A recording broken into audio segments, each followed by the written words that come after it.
Ahora sí. Entonces, el título de esta charla, de esta conversación que vamos a tener, se trataba básicamente sobre el rol que tiene el arquitecto en la sociedad. ¿De acuerdo? Entonces, este es creo yo, un tema muy pertinente para las personas que se van a inmiscuir, digamos, y enlazar este viaje tan interesante que es la arquitectura.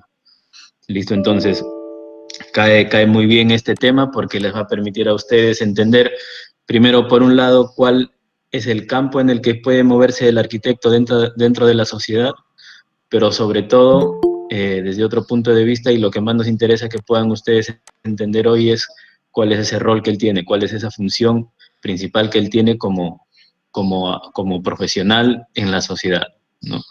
Listo, entonces, la gran pregunta es esa, ¿no? Si es que nosotros nos preguntamos cuál es el rol del arquitecto en la sociedad, pues tendríamos primero que preguntarnos cuál es ese rol del arquitecto en nuestra sociedad, es decir, en la sociedad latinoamericana, peruana, y por qué no llevarlo a una escala mucho más reducida a la escala trujillana, llamémosla así, ¿no? ¿Cuál es ese rol del arquitecto en la escala local? Nosotros podríamos hablar cuál es el rol del arquitecto quizás en otras latitudes, en otros continentes, en otros países. Quizás el rol del arquitecto está más consolidado en algunos lugares que en otros, ¿no? Pero una de las cosas que creo, ¿no? Y es importante comentarlas de mi punto de vista, es que el rol del arquitecto en este tiempo, en nuestra sociedad, se ha perdido, ¿no? Es por eso que quisiera primero comenzar con una pregunta, ¿no? Y que piensen ustedes, antes de haber conocido la arquitectura, si es que supieron o tuvieron algún contacto con ella, con el tema o con alguien que haya sido arquitecto, ¿no? Y si lograron fijarse cuál era el rol que esta persona o que el tema en cuestión de la arquitectura que ustedes, si es que pudieron haber tenido contacto, entendieron cuál era ese rol que cumplía, ¿no? ¿Existe realmente el rol del arquitecto en nuestra sociedad hoy en día? Entonces, para eso quisiera que vean esta imagen, ¿no? Que es muy conocida. Es en Lima, ¿no? Le llaman el muro de la vergüenza, ¿no? Este muro que separa una de las zonas, digamos, con más opulencia de Lima versus una de las zonas, de las tantas zonas, digamos, con bajos recursos de la capital. Acá nos deja ver una cosa muy interesante, ¿no? Y tiene que ver con lo que les preguntaba hace un momento, ¿no? ¿Cuál es ese rol entonces que está cumpliendo la arquitectura en este tiempo, en nuestro país y en nuestra localidad? ¿Existe un rol? Si es que existiese un rol, permitiésemos nosotros como arquitectos que sucedan estas cosas, ¿no? Y en ese sentido me incluyo igual, ¿no? Dentro de lo que desde nuestra posición intentamos hacer, ¿no? Entonces, la idea de por qué presentar esta imagen es porque no todas las cosas son negativas, sino que esta imagen quiero que sirva de aliciente o como una imagen impulsora hacia cada uno de ustedes, para que en el momento en el que ustedes tengan la oportunidad, por más mínima que sea, de hacer algo por su ciudad o por la gente, pues recuerden esta imagen y piensen en que nosotros realmente estamos no para cambiar la sociedad en el sentido tan positivista y en el sentido utópico, ¿no? En el que el arquitecto cambia el mundo, sino en el sentido más real de que desde nuestra pequeña comunidad o posición podemos hacer algo significativo, aunque sea para muy poca gente. Listo, entonces, eso por un lado, y por el otro que entendamos que la arquitectura es una disciplina que tiene que ver mucho con la sociedad, con la gente y con la misma ciudad. ¿De acuerdo? Entonces, cuando ustedes estén ya dentro del proceso de la carrera van a descubrir una diversidad de temas que les va a permitir entender quizás a mayor profundidad esta imagen, que es lo que tenemos al frente ahora, ¿no? De acuerdo, entonces pensemos un poco en eso, ¿no? ¿Cuál es el rol que ustedes van a jugar en la sociedad más adelante? Un rol individualista en el que solamente se preocupen por satisfacer sus propias necesidades, sean económicas o ambiciones profesionales, a costa de lo que significa para la gente y la ciudad, o es que realmente lograron entender cuál es la función del arquitecto en la sociedad, que básicamente es servir. ¿De acuerdo? Entonces, por aquí voy a ir pasando alguna serie de campos en los que el rol del arquitecto se ve muy, muy presente. ¿Listo? Y que tiene que ver también un poco con dónde ustedes al final, acabando la carrera, pueden desenvolverse, ¿de acuerdo? Entonces, vamos a hablar desde los ámbitos más privados hasta los ámbitos más públicos, entendiendo que la práctica de la arquitectura como tal, digamos, no solamente se centra en el diseñar edificios, sino también hay una variedad de campos dentro del mismo mundo en el que nos movemos, en el cual podemos aportar las cosas que mencionábamos hace un instante. Entonces, seguramente muchos cuando terminen la carrera van a querer dedicarse a la construcción. Y cómo la construcción hace ciudad, cómo la construcción construye un mundo mejor para las personas, para la vivienda, tanto que de lo que se ha hablado en estos últimos en estas últimas semanas, ¿no? En este último mes prácticamente, ¿no? Tantos conversatorios que se han organizado en torno a la arquitectura y la vivienda y cómo va a ser esta y todo lo que se está pensando, ¿no? Pues tiene que ver con esto también, ¿no? Cómo el poder trabajar en empresas de construcción o emprender un propio negocio en la construcción está muy ligado no solamente, como les mencionaba, a poder alcanzar logros individuales, sino que se debe de entender que a pesar de que nos dediquemos al ámbito privado, siempre vamos a estar construyendo ciudad y siempre vamos a estar intentando mejorar las sociedades. Por eso que el rol del arquitecto en la sociedad se determina o se desenvuelve en diversos campos, ¿no? Y este es el primero que estamos presentando en una empresa de construcción. Entonces, uno puede trabajar aquí tranquilamente en el ámbito local, pero si es que uno tuviese mayores ambiciones, ¿no? Y esto lo comento para que su mente se abra, y esto siempre lo digo en las clases, ¿no?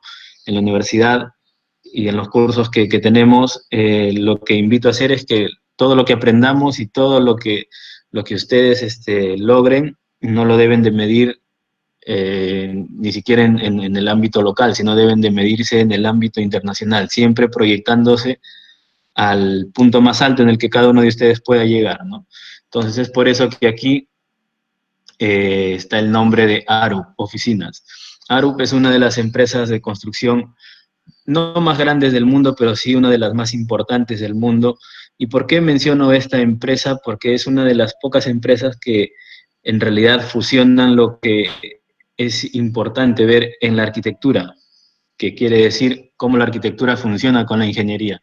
Esta idea que seguramente la van a escuchar o ya la han escuchado en que hay una competencia entre arquitectos o ingenieros es, desde mi punto de vista, totalmente errónea, porque en realidad lo que se debe hacer es trabajar juntos para poder producir la calidad de obras que se han visto durante toda la historia de la arquitectura, ¿no?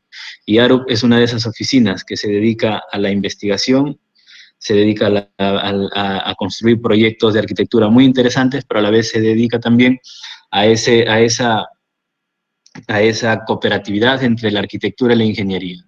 Entonces, ARUP es una de las empresas que construyó esto, por ejemplo, no sé si lo han visto alguna vez, seguramente en internet, o esta imagen es muy conocida, ¿no? Estamos hablando de la Ópera de Sydney.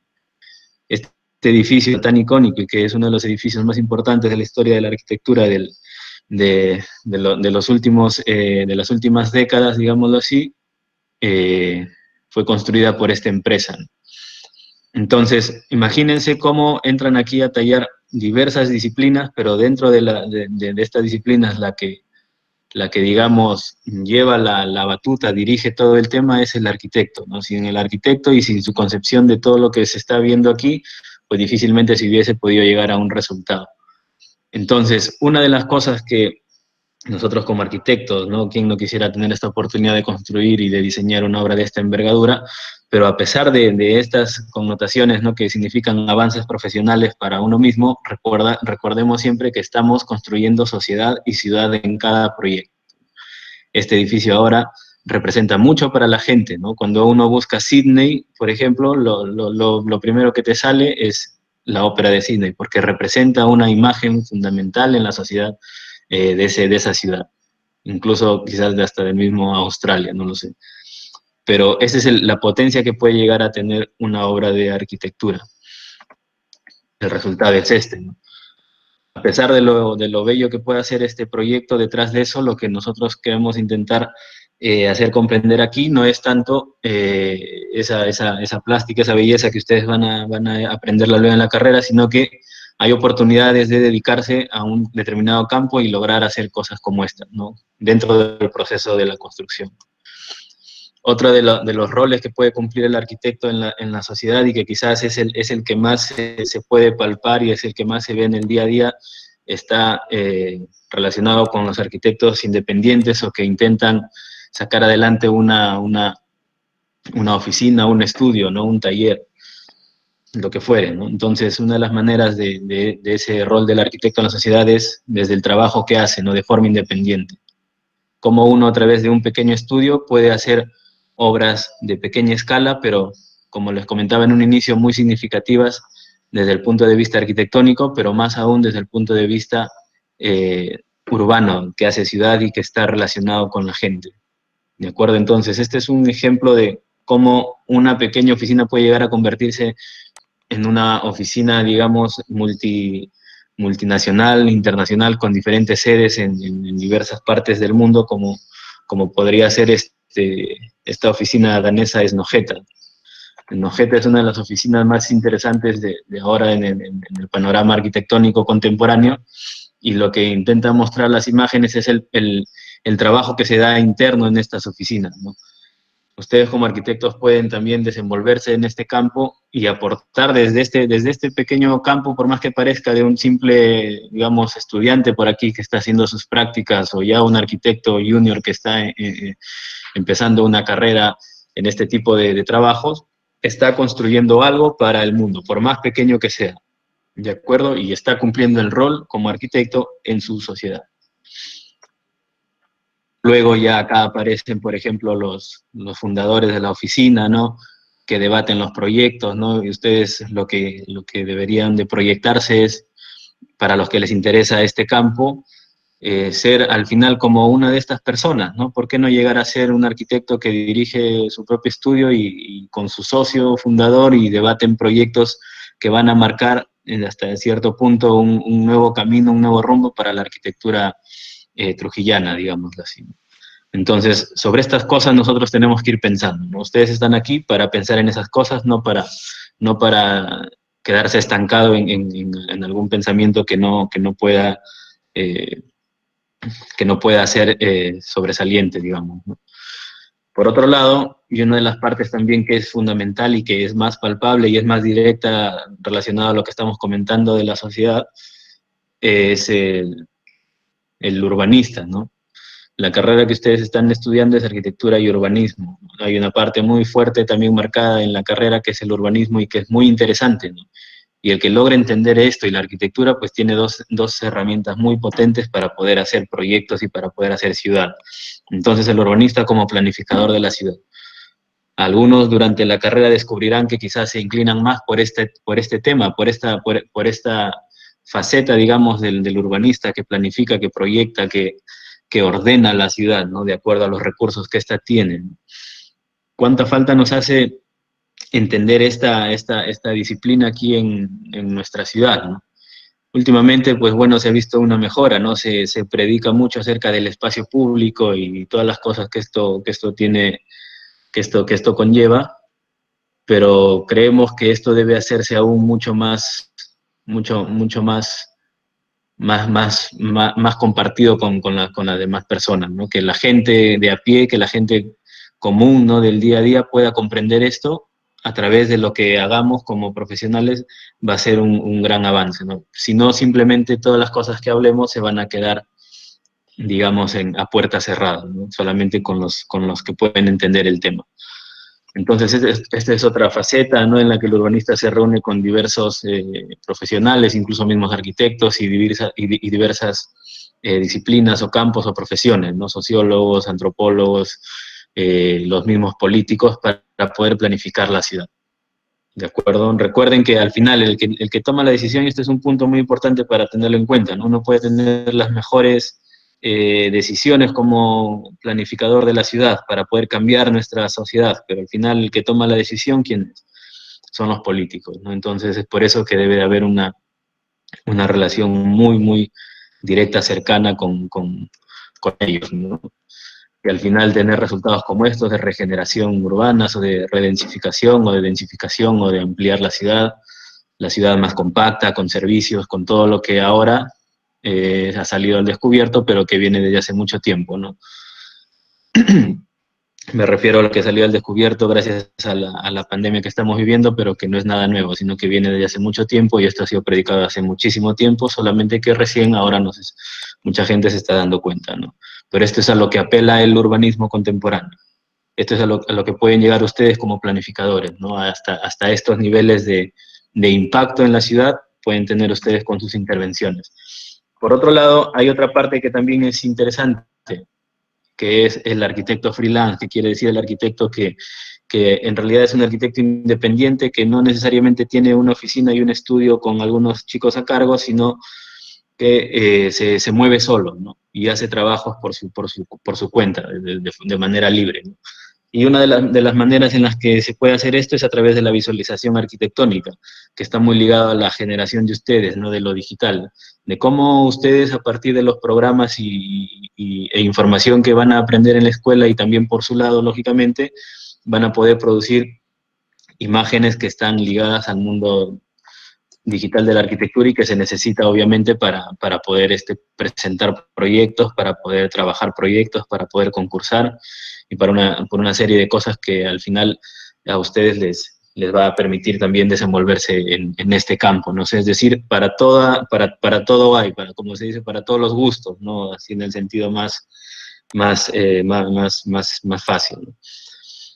Listo, entonces esta es la visualización arquitectónica. Detrás de esto parece una imagen muy, muy bonita, pero detrás de esto hay un montón de trabajo, hay un montón de conocimiento, horas de aprendizaje y de una serie de programas que luego van a aprender ustedes, ¿no?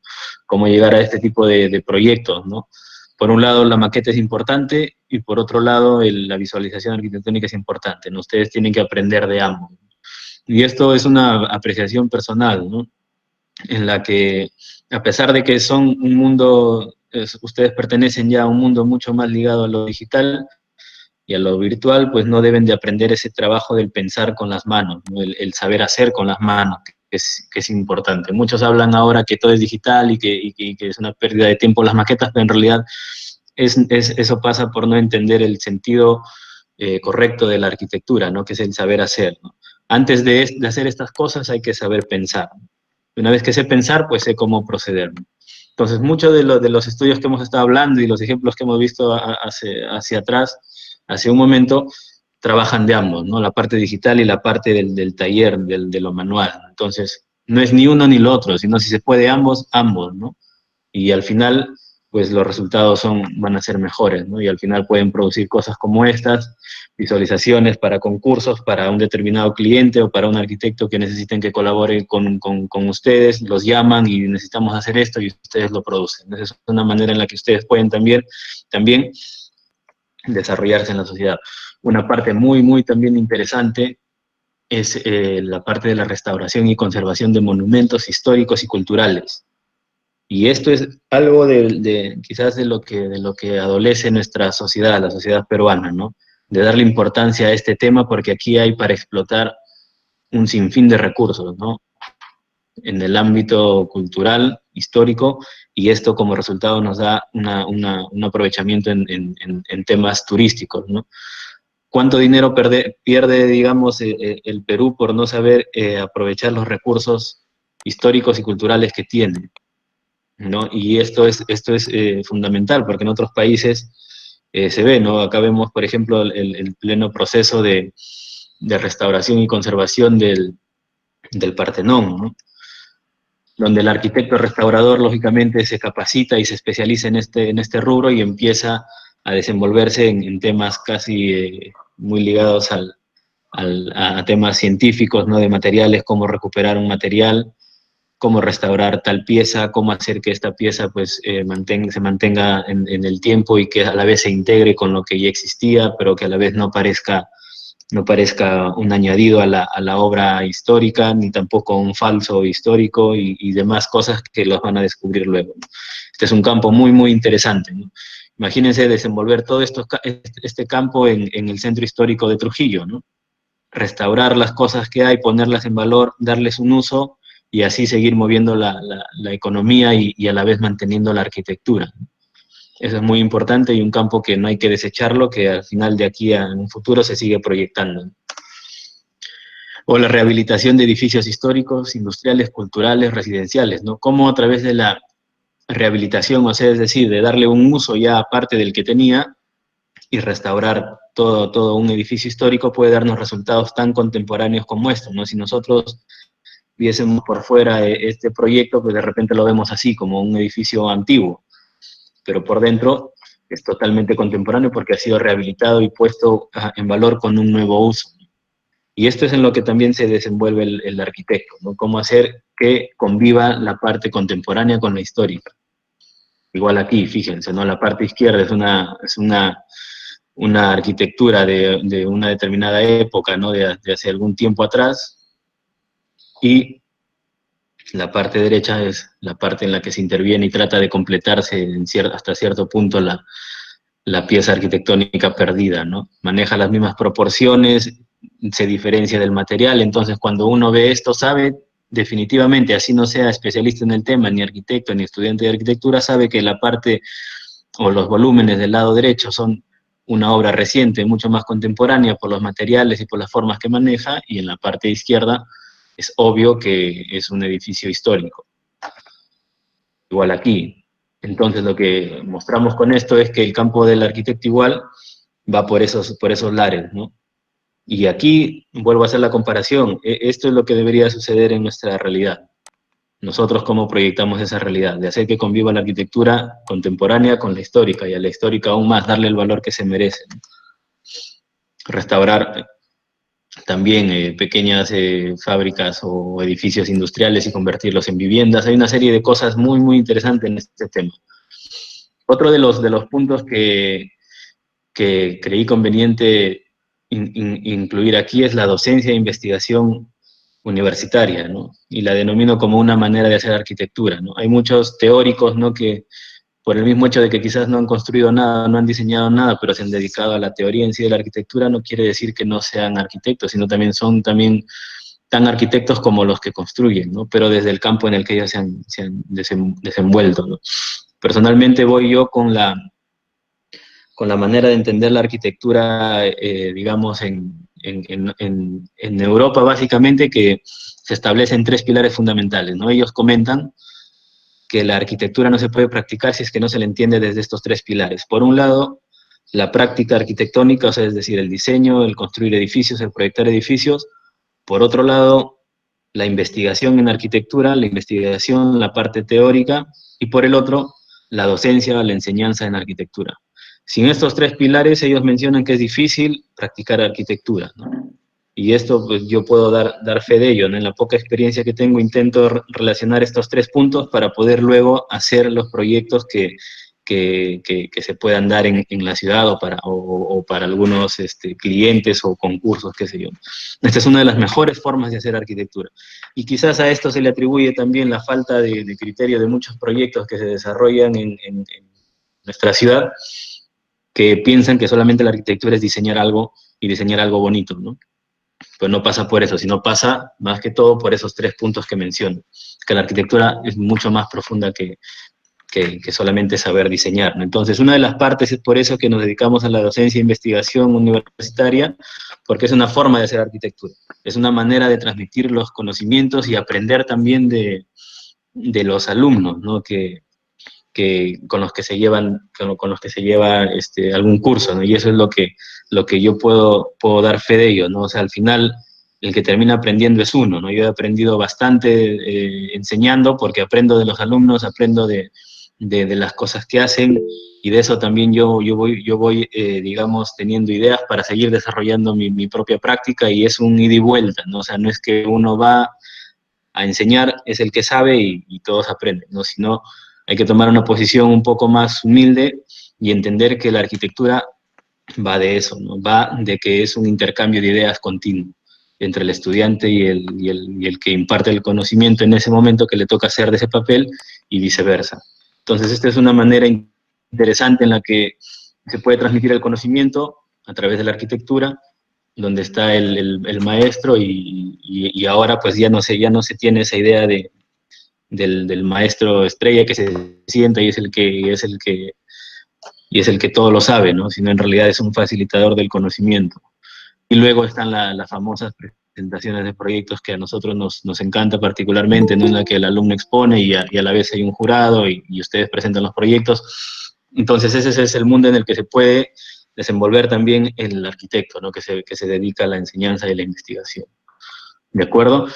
Este es uno de los puntos fundamentales que creemos se ha perdido y que se debe de recuperar, la arquitectura con rol político, cómo también hacer ciudades a través de esto, ¿no? Hace un momento les comentaba en la parte del arquitecto que se dedica también a ser urbanista y a planificar la ciudad, que poco importa, poco se puede hacer con las buenas intenciones y magníficos proyectos que uno pueda tener si es que no hay una voluntad política por concretar esos proyectos, ¿no? Entonces, es por eso que la arquitectura tiene que estar muy ligada a la política, ¿no? En el sentido de que los políticos deberían de estar asesorados más por las ramas o las disciplinas que nosotros conocemos para que puedan construir ciudad, y las decisiones al final las toman ellos, pero asesoradas por una arquitectura pensada, por arquitectos pensadores que realmente reflexionan sobre la ciudad y sobre la sociedad.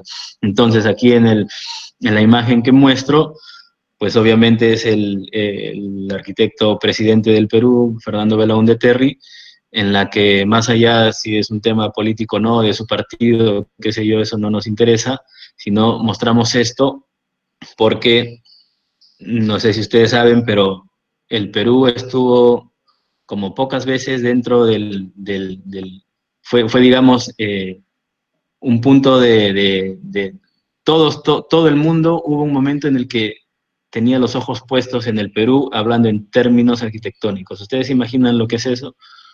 O sea, que el mundo nos vea, ¿no? O sea, ahora pocos nos ven el mundo si es que no es por Machu Picchu o por la comida quizás, pero en la arquitectura ahora pensar eso, jamás hasta hace unos años, recién que se está recuperando esa posición arquitectónica en el ámbito peruano frente al mundo, recién se está recuperando, pero hubo un momento, ¿no? Entre los 60 y 70, cuando este personaje era presidente, que impulsó una arquitectura llena de concursos, llena de viviendas sociales, unidades vecinales, pero sobre todo de mucha investigación y de mucho contacto con personajes en el ámbito arquitectónico internacional.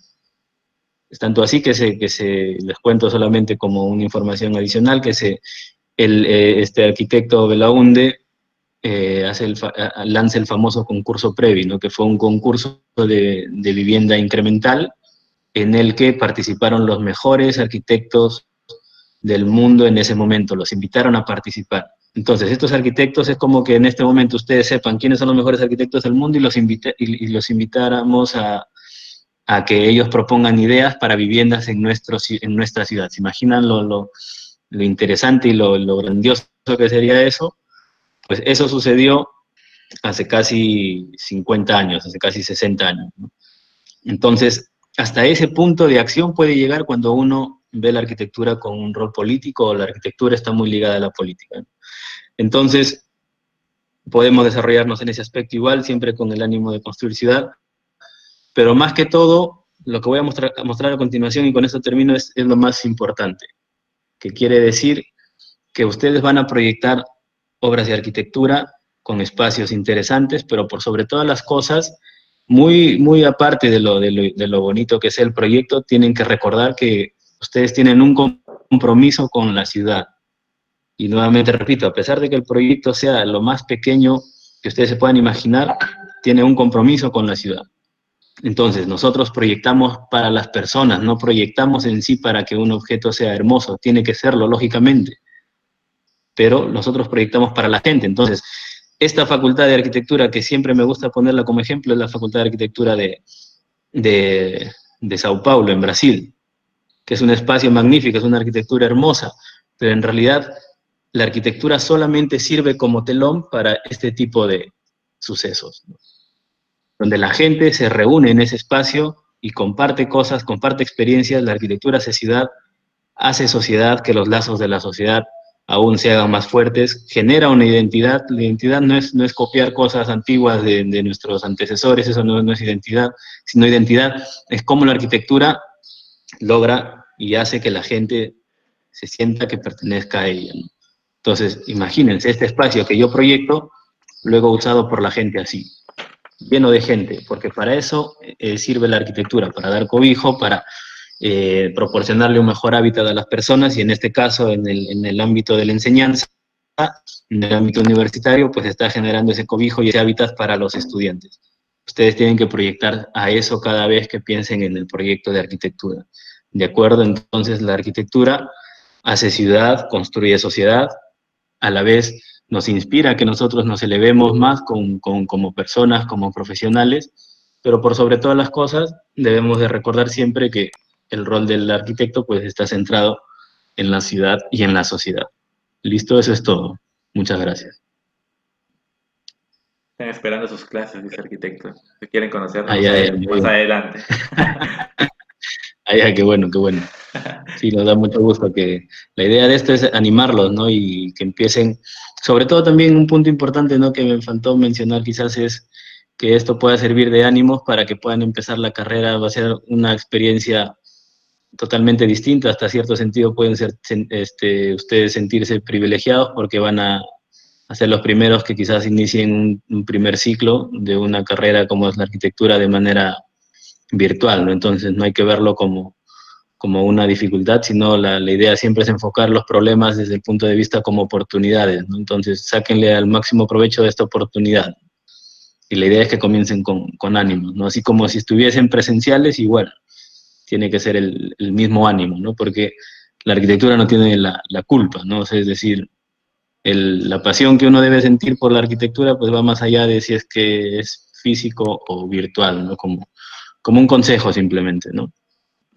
Claro, arquitecto, uno no sabe, ¿no? El futuro siempre es incierto, a veces le toca vivir así momentos como el que estamos atravesando ahorita, ¿no?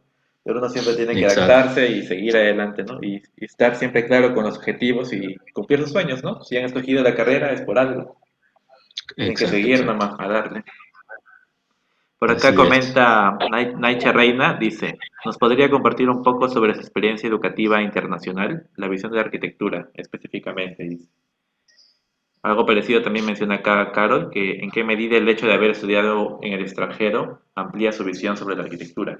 A ver, arquitecto, si Ah, ok. puedes comentarnos. Esa pregunta es muy buena, ¿no? Ambas creo que se relacionan un poco, ¿no? Sí, bastante. Definitivamente, a ver, ¿cómo fue? Yo, cuando terminé la carrera, pues trabajé, digamos, en un pequeño estudio durante muy poco tiempo, y ahí al año más o menos de haber acabado la carrera tuve la oportunidad de meterme en el mundo, digamos, académico, ¿no? En la enseñanza. Me metí a enseñar a la arquitectura muy joven, ¿no?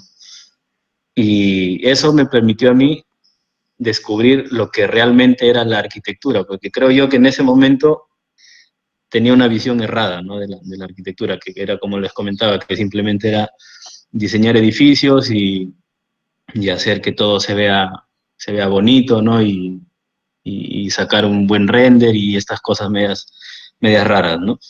Entonces, me metí a enseñar a una universidad, ¿no? Tuve la oportunidad de empezar a aprender ahí lo que tenía que ver con la enseñanza de la arquitectura, la docencia, y eso me permitió a mí empezar a investigar por mi propia cuenta cosas que en la universidad, pues, por un lado, no se me habían enseñado a veces, y por otro que no le había prestado atención si es que, si es que en algún momento tocaron esos temas.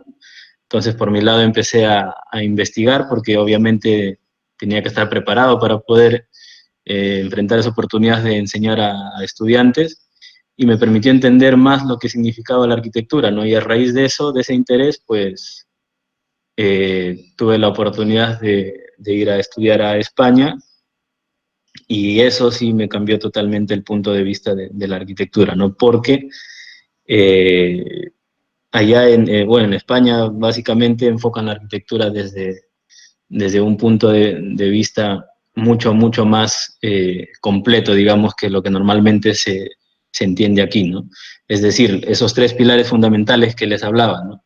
Allá todos y esto es interesante, ¿no? Todos se desarrollan su campo profesional en la investigación, en la docencia y a la vez practican la arquitectura. Entonces entendí que esos tres pilares tienen que ir de la mano siempre juntos, ¿no? A pesar de que sea difícil, pero intentar hasta en las pequeñas oportunidades tratar de desarrollar eso. Entonces definitivamente me cambió aún más la manera de entender la arquitectura y a partir de ahí eso es lo que trato de hacer, ¿no? Ya hablando personalmente, ¿no? En la oficina que tenemos, es una oficina igual muy pequeña, en la que las pocas cosas que podemos hacer tratamos de hacerlas bien, como se dice, ¿no? Pero centrándonos en esos puntos que les menciono. Entonces, una recomendación, ¿no? Y eso es básico, pues tengan anhelos de ustedes de acabando la carrera incluso en la misma, durante la misma carrera que no tienen la oportunidad de ir a otros lugares, si es que tienen esa oportunidad, definitivamente tienen que aprovecharla, ¿no? E irse y aprender, ¿no? Porque la arquitectura muchas veces no trata solamente de aprender en las aulas, ¿no? Sino el aprendizaje muchas veces está fuera de ellas, ¿no? Está fuera de las aulas, entonces eso también lo menciono, ¿no? Que es lo que he aprendido y he escuchado de otros arquitectos, ¿no? Interesantes, que la arquitectura muchas veces se aprende viajando, se aprende leyendo de otras cosas distintas a la arquitectura, se aprende de la filosofía, de la literatura, ¿no? Se aprende dibujando, o sea, hay un montón de cosas como aprender la arquitectura, ¿no? Es por eso que yo menciono esto, ¿no? Y esto también lo he escuchado mucho en muchos debates y conversatorios, y eso, digamos, me permite mencionar lo que voy a decir, ¿no? Que la arquitectura no se enseña, ¿no? Sino la arquitectura se aprende, ¿no? Y esto es algo con lo que empiezo a veces algunos talleres, ¿no? Seguramente me han escuchado mencionar eso muchas veces, ¿no? Que uno no va como docente a enseñar arquitectura, porque si ustedes como estudiantes están esperando a que alguien les enseñe cómo hacer la arquitectura, van a equivocarse, van a conducirse por caminos que quizás son errados, ¿no? Respecto a la arquitectura, sino que la arquitectura se aprende, ¿no? Entonces, en ese aprendizaje está lo que les menciono, ¿no? Se aprende leyendo, se aprende conversando, se aprende viajando, se aprende dibujando, o sea, hay un sinfín de maneras de cómo uno cultivar su mente, cultivar su cultura arquitectónica, cultivar su cultura hacia la vida, una filosofía de vida igual que les va a permitir eh, tener mejores herramientas, digamos, ¿no? Al momento de enfrentar algo, ¿no? Porque si no, simplemente vamos a quedarnos en ser profesionales técnicos y no pasa por eso, ¿no? Sino yo creo muy en serio de que debemos de ser pensadores, ¿no? Es decir, hasta cierto punto hacer nuestro máximo esfuerzo por tener una cierta intelectualidad, ¿no? Es decir, en cada cosa que hagamos ponerle profundidad, ¿no? No simplemente es algo técnico. Porque igual, la arquitectura no es una profesión, ¿no? Ni es una, incluso ni es una disciplina para muchos, ¿no? Sino es un oficio. Y si ustedes entienden la arquitectura como un oficio, o sea, es decir, como un saber hacer las cosas, eh, pues van a descubrir un montón de ideas, ¿no? Pero si es que enfocamos la arquitectura como algo profesionalmente, que soy profesional y soy arquitecto y voy y consigo un trabajo y hago esto y no sé qué y gano dinero, estamos enfocando mal, ¿no? Sino obviamente tenemos que buscar eso, o sea, eso es lógico, ¿no? Tenemos que buscar un beneficio, pero más allá de eso, la arquitectura es un oficio intelectual, cultural, social, que combina todas estas y obviamente artístico, ¿no? Entonces, entendiendo esos puntos, ustedes van a empezar a desenvolverse y van a diferenciarse, ¿no? De muchas disciplinas y hasta de muchos estudiantes mismos, ¿no? Que no entienden este punto, ¿no? Entonces, por ahí creo que es importante considerar eso, ¿no? Viajen mucho, ¿no? Conozcan, si tienen la oportunidad de ir a hacer algo afuera, vayan, ¿no? Y aprendan. Y por sobre todas las cosas, si tienen la oportunidad de volver, pues compartan ese conocimiento, que es lo que siempre intentamos hacer, ¿no? Claro, arquitecto. Por acá también hay unas dos preguntas más. Una más corta y una más larga. ¿Te las leo? Sí, A sí. ver. A ver. A ver, Ana Cristina dice, arquitecto, según su opinión y experiencia, ¿las ciudades deberían seguir expandiéndose o sería mejor una remodelación? O sea, es decir, destruir y volver a construir de manera planificada. Porque como nos dijeron en las charlas pasadas, En el Perú la mayoría de construcciones son informales. Y por ahí también Darío consulta si es costoso estudiar en España. Allá, a ver. eh, lógicamente, a ver, de los debates que se están dando ahora, ¿no? En estos términos que de por sí, ¿no? Y a ver, ¿cómo lo digo? Que tanto se están repitiendo estos temas, ¿no? Que llegan a perder fuerza, ¿no? Los términos post-pandemia, post-COVID, ¿qué más hay? Toda esta serie de términos, ¿no? Que pierden fuerza de tanto repetirlos, pero el debate se centra en que si la ciudad debe expandirse o no, pues lógicamente la ciudad debería tender a hacerlo lo más compacta posible, ¿no? O sea, ir por el tema ya de ciudades intermedias, básicamente. Respecto a esto, pues para poder hablar sobre esto, obviamente hay que informarse bien, ¿no? Y yo estaba intentando escuchar y sobre todo esperar para poder dar una posición, intentar escuchar qué es lo que mencionan arquitectos reconocidos, intelectuales sobre el tema, y todos llegan a la conclusión de que las ciudades se deben de densificar, ¿no? O sea, es decir, una ciudad construida pues debe redensificarse, ¿no? Y apelar al máximo al menos movimiento posible, ¿no? Porque si es que las ciudades se siguen expandiendo, pues vamos a seguir teniendo problemas como los que estamos viendo, ¿no? Obviamente, si una ciudad se expande y quiere funcionar como una ciudad intermedia, tiene que tener todos los servicios a su disposición para que eviten esos desplazamientos tan extensos hacia una ciudad que sí tiene esos servicios que esa gente busca, ¿no? Entonces, eso es lo que se debe de evitar. Entonces, yo creo que lógicamente de aquí a unos años, pues las ciudades latinoamericanas en nuestro contexto van a tener que pasar por un proceso de redensificación, ¿no? Hasta llegar a la densificación ideal, que algunos mencionan que debería de ser 700 habitantes por hectárea aproximadamente, otros de 400 a 500 habitantes por hectárea, una cosa así, pero van en ese rango, ¿no? Redensificar la ciudad, pero más allá que de redensificar la ciudad, primero tiene que entenderse, ¿no? Que estas ciudades tienen que estar dotadas siempre de espacios públicos, ¿no? Esto es lo que hablábamos en uno de los talleres hace mucho tiempo, ¿no? Que primero hay que entender la ciudad, luego de la ciudad el espacio público y luego del espacio público el edificio, el objeto o su diseño arquitectónico. ¿De acuerdo? Entonces, eso es lo que creo, ¿no? Respecto a ese punto, ¿no? Y la otra fue si es caro estudiar en España, pues obviamente sí es caro, pero yo tuve la oportunidad de conseguir una beca, ¿no? Y fui becado a estudiar, ¿no? Entonces, sí me di cuenta, ¿no? De que es costoso ahí, pero hay diversas maneras, ¿no? Hay préstamos, hay ayudas, hay becas, así que ustedes tienen que buscárselas, digamos, ¿no? Si tienen un sueño fijo en mente, y eso era lo que me sucedió hasta cierto punto, ¿no? Y lo comparto como experiencia personal, ¿no? Yo tenía un anhelo, una ambición y pues perseguí ese sueño y a donde fui era el lugar donde siempre quise estar y lo logré y bien, ¿no? Entonces la idea es esa, ¿no? Si ustedes tienen un sueño, una meta, hay que perseguirla, ¿no? Y ver las maneras por las que uno puede, puede llegar a conseguir eso, ¿no? Y entonces si es que busca eso, al final los obstáculos pues los vamos a perder de vista, van a estar ahí, pero vamos a tratar de luchar por eso, ¿no? Entonces la idea es esa, ¿no? Vayan a donde ustedes quieran, vean los modos por cómo pueden moverse por ahí y a seguir adelante, ¿no?